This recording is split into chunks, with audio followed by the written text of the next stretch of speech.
sa iyong katawan, sana lang ay mapadaan.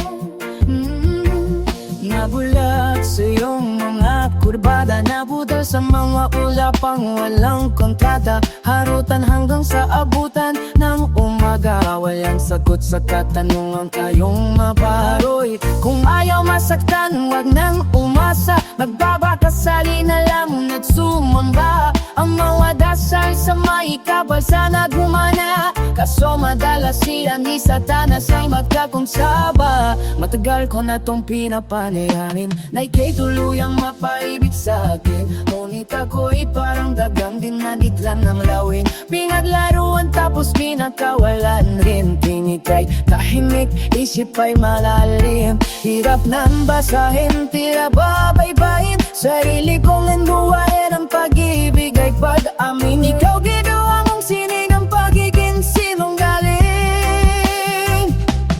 Kung magpapakilala sana, pwede bang idehan mo lahat sa hawa? Naligaw lang sa atin, dami-daming langanga, pasikot-sikot sa iyong katawan, sana ay matagaan.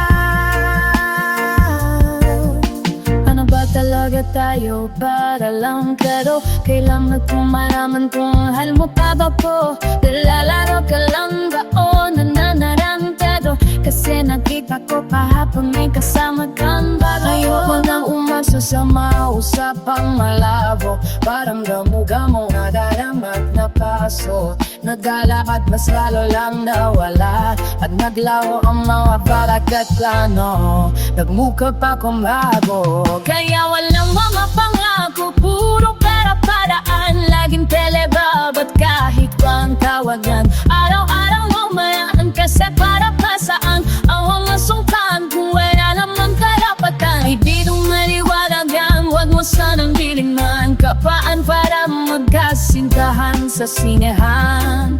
Matinding palaisipan sa dami ng basikot-sikot,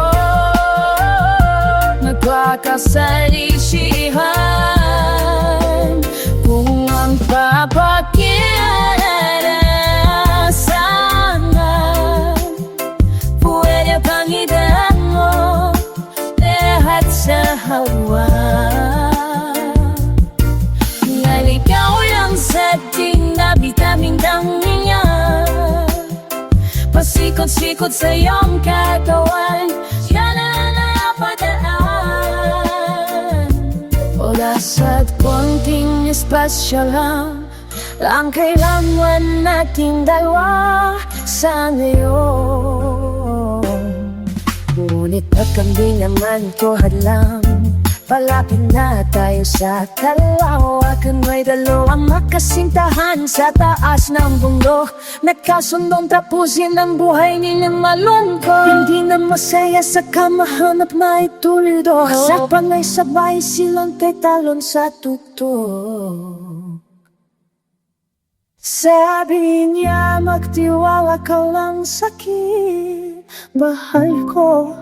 Talon tayo ng sabay, pabilin ko ng titulo, tas wala niyang problema. Pagkatapos niyang bumhilang, siya lang ang tumalon.